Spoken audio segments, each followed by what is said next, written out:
Assalamu alaikum wa rahmatullah. Aujourd'hui, je veux pas trop prendre votre temps, je veux juste vous faire réaliser à quel point cette vie elle est éphémère. Je sais pas si vous le savez, mais lorsqu'on dort, notre âme quitte notre corps et c'est comme si on vivait une petite mort. Car Allah nous dit dans le Coran, et la nuit, c'est lui qui prend votre âme et il sait ce que vous avez acquis durant le jour. Puis il vous ressuscite jusqu'à que s'accomplisse le terme fixé. Allah nous dit aussi dans un autre verset, Allah reçoit les âmes au moment de leur mort ainsi que celles qui ne meurent pas au cours de leur sommeil.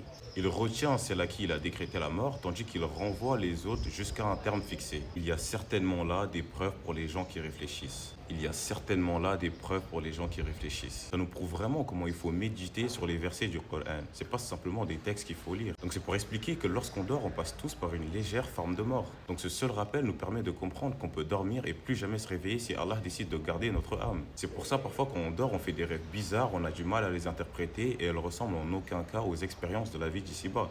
En effet, les rêves qu'on voit sont l'expérience de l'âme lors de son voyage. C'est pour ça aussi, il y en a, lorsqu'ils dorment, ils font des rêves et ils reçoivent des signes d'Allah. Et c'est ça aussi qui leur permet d'être guidés. Donc mes frères et sœurs, essayons un maximum d'éviter de commettre des péchés pendant la journée.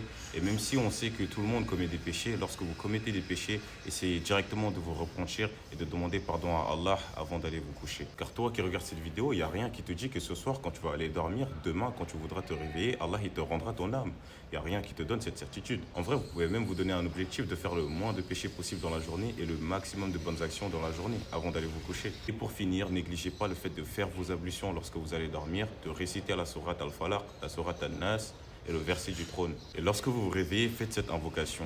Alhamdulillahi alladhi ahyana ba'da ma amatana wa ilayhin nushur. Ce qui signifie louange à Allah qui nous a donné la vie après la mort et vers lui sera la résurrection. Et n'oubliez pas de partager cette information car le prophète Mohammed sallallahu alayhi wa sallam a dit celui qui montre un bien a la même récompense que celui qui l'accomplit.